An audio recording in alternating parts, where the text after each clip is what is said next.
Sasa kuliko kanisa kupoteza muda kufunga na kuomba, tengeneza mazingira yako dhabihu ikae hai, ili wakati hayo yanaendelea mimi niwe salama. Hakuna mtu aliweza kuzuia yale mapigo kule Misri. Hata kama wangefunga na kuomba wasingeweza kuzuia, kwa sababu ilikuwa lazima mapigo yale yawepo. Nasikiliza nikueleze, lazima roho ya uharibifu iwepo, kwa sababu kuna ubaya, kuna uharibifu. Roho ya uharibifu inaachiliwa hapa. Nataka tuelewe kitu kimoja. Kuna roho ya uharibifu iliyoachiliwa kutoka kuzimu, na kuna roho ya uharibifu iliyoachiliwa kutoka kwa Mungu mwenyewe. Hii tunasema ni roho ya uharibifu iliyoachiliwa kutoka kwa Mungu, kwa maana iliachiliwa ama ilikusudiwa kuachiliwa, ndio ikaachiliwa kwa sababu ya roho ya uharibifu ambayo shetani alishaiachilia. Na mtu anaelewa mimi nasema nini? Kwa sababu ya hiyo roho ya uharibifu, kwa hiyo Mungu ameachilia ili angalau kama kuna wakupona hapona, ushinde na yale mapigo, umkimbilie yeye. Kuna mtu anaelewa mimi nasema nini? Amen. Sio kwamba ameachilia kwa ajili ya kutuangamiza. Aliyoachilia shetani ndio kwa ajili ya kuangamiza, ndio kwa ajili ya kupoteza, ndio kwa ajili ya kuharibu, ndio kwa ajili ya kuua na kumaliza. Lakini aliyoachilia Mungu ni yamkini kuna mtu atakimbia huko, maana usipokimbia utakufa, utamalizika. Sasa ni roho ambazo zimeachiliwa kwa ajili hiyo. Sasa neema ya Mungu iweze kututosha sisi kama kanisa ili kuweza kuelewa tunaishi katika mazingira gani. Tukaona farasi muhuri wa tatu, tukaona ni farasi mweusi ambaye aliyekuwa amempanda, na huyo naye tukaona aliachiliwa. Huyo tuliona kwamba aliachiliwa kwa ajili ya kufunga anga la maachilio ya chakula, watu kuingia kwenye uhitaji. Na hizi roho ninazosema hapa ziko kazini hata leo. Jamani, hamjaona watu wakiwa wameacha hata na wokovu? Hata sisi watumishi wa Mungu, sisi tunaacha wokovu. Hata sisi watumishi wa Mungu tunaingia kufanya kazi ya Mungu dakika 2 dakika 3 ushahama huko kwa Mungu. Nani anaweza kusimama kwa ajili ya ufalme wa Mungu leo hii? Hamna mtu, kwa sababu ufalme wa Mungu unaonekana kama vile ni jinamizi fulani. Kwa hiyo kila mtu ana kitu anakitazama, na kile anachokitazama ndicho kilichowekwa kwenye uhitaji, ndicho kimetengenezewa mazingira ya kumtoa mtu kwa Mungu ili akitazame hicho alafu aende apite. Kuna mtu anaelewa mimi nasema nini? Kuna vitu vinaendelea huko duniani, lakini vizuri kuvifahamu katika ulimwengu wa roho ili usije ukaangamia. Kwamba unatakiwa kusimama imara. Kusimama imara, mtu anaweza kuzungumza lugha yoyote anayeweza kuzungumza hapa duniani kulingana na hali inavyojionyesha.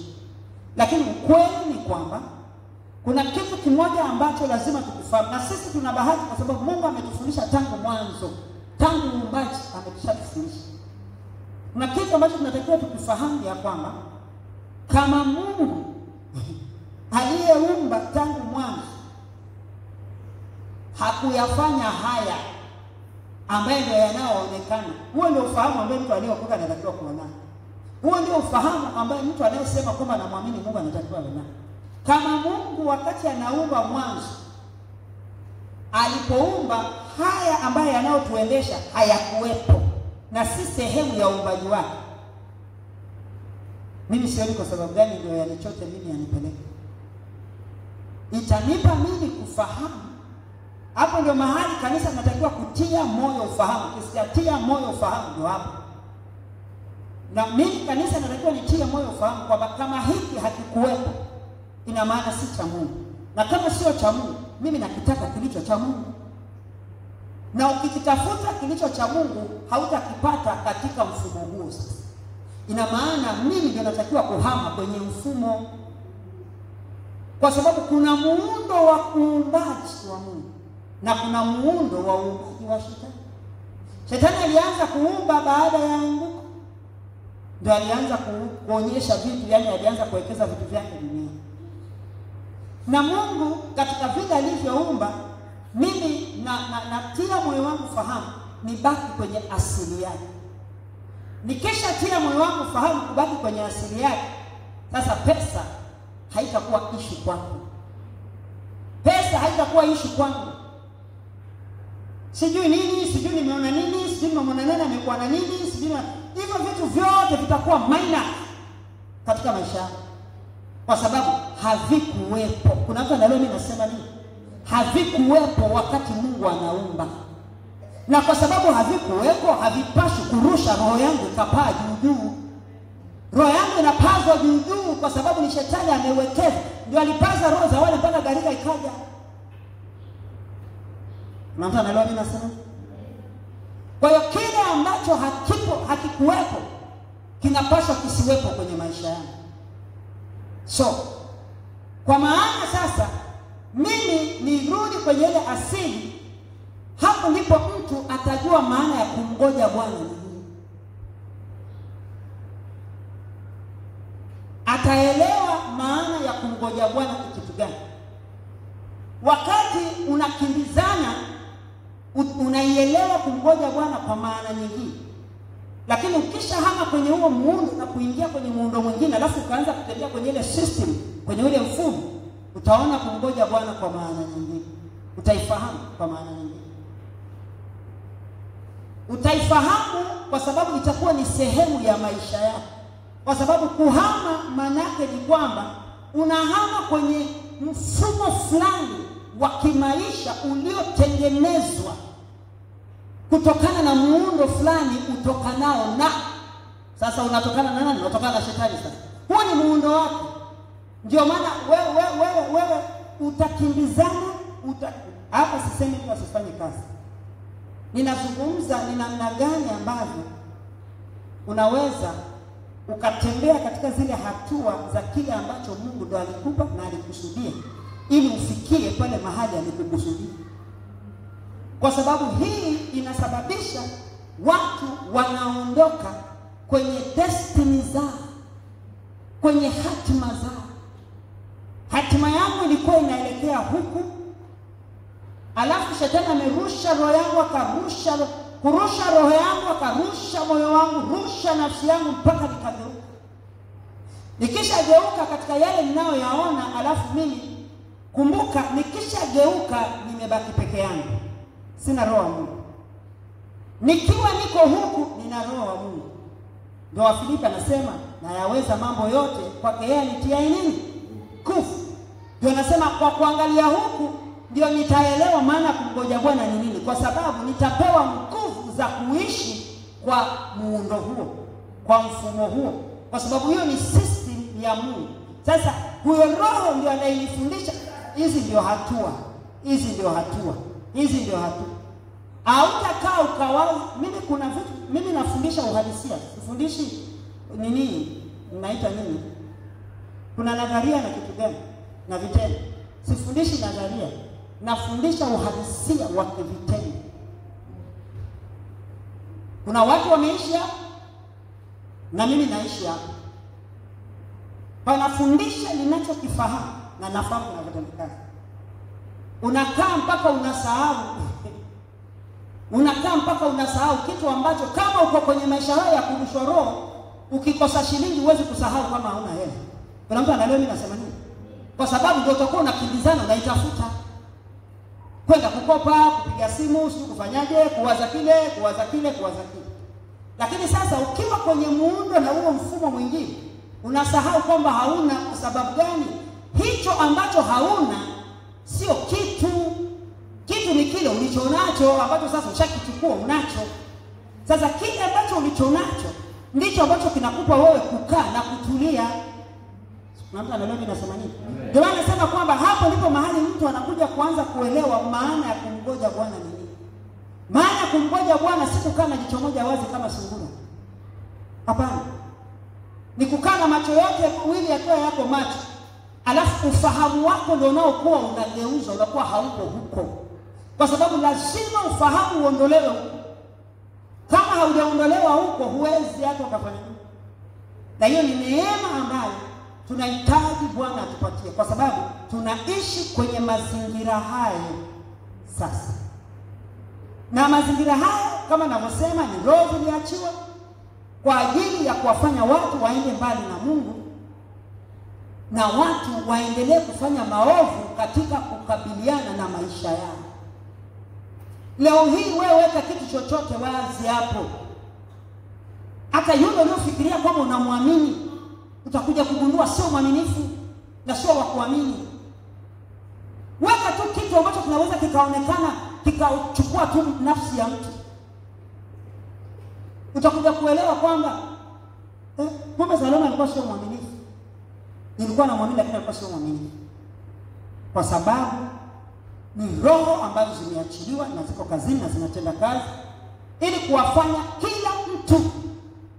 Wacha wao nasema umeokoka, hata kama umeokoka, issue sio kusema nimeokoka, issue ni kufikia hapa ninapopazungumza, kwa sababu kanisa linatakiwa litoke hapo liingie mahali, na kanisa linang'ang'ania mahali ambapo sipo. Nitoke niingie hapo, nikisha ingia hapo, hii vita inayoendelea hii ya njaa, vita ya uharibifu huo wote, vita ya njaa, mimi haitanisumbua,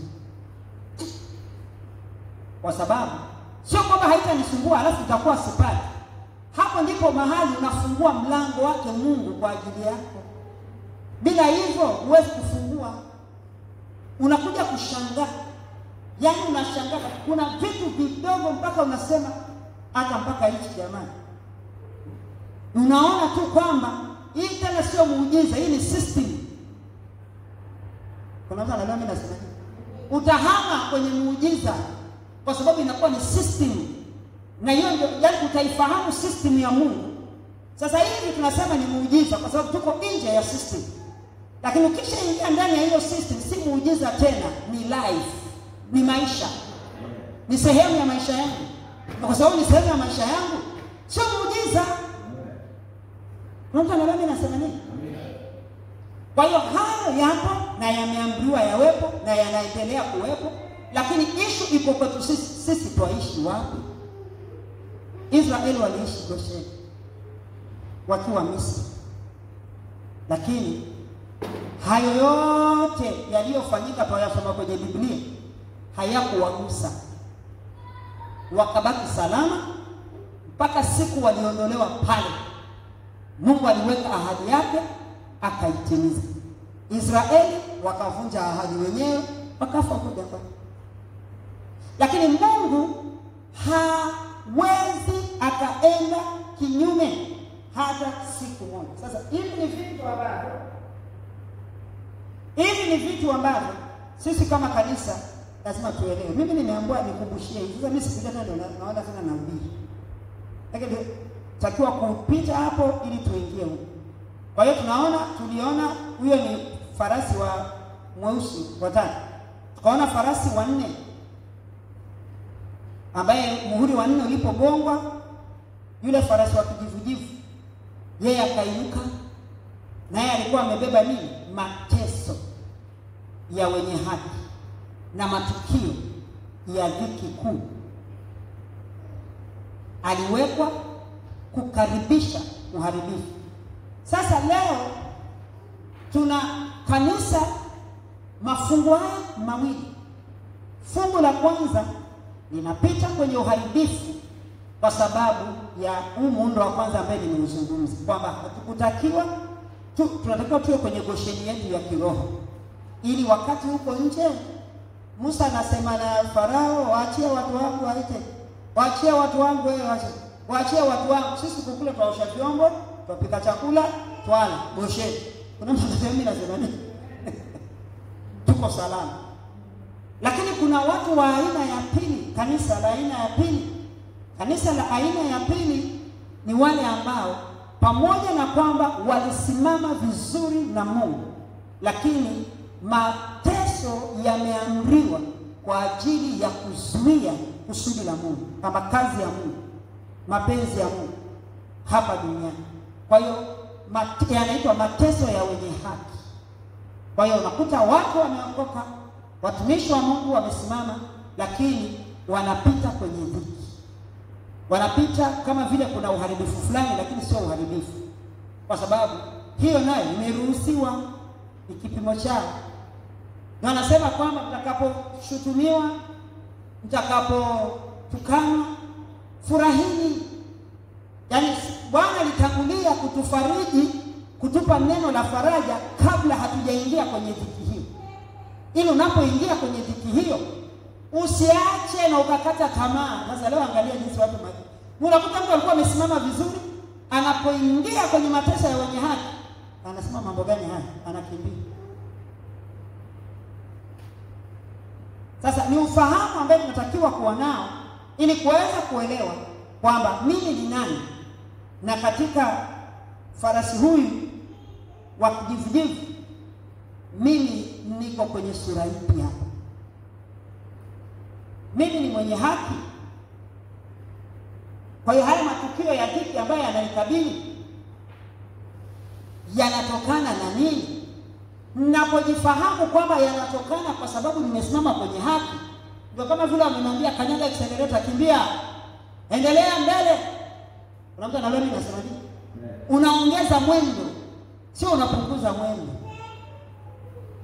Kwa hiyo unaona kama ni mateso ya aina yoyote ambayo shetani ataleta, iwe ni njaa, iwe ni dhiki, adha ya aina yoyote ile, ni watu kama tunasema, kuna mambo mengi, wewe unabakia pale pale umesimama.